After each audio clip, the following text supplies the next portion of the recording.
There's a settlement tonight in a lawsuit over violations of the Clean Water Act at Sioux City's wastewater treatment plant.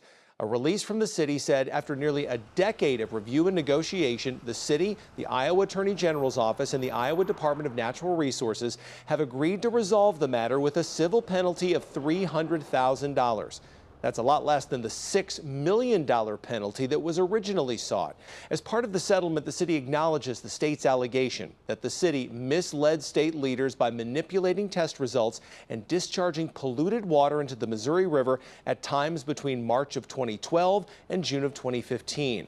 A former plant superintendent and former plant supervisor pleaded guilty to charges of falsifying test results. Since the violations, the city says changes have been made to leadership, operations, and oversight to keep this from ever happening again.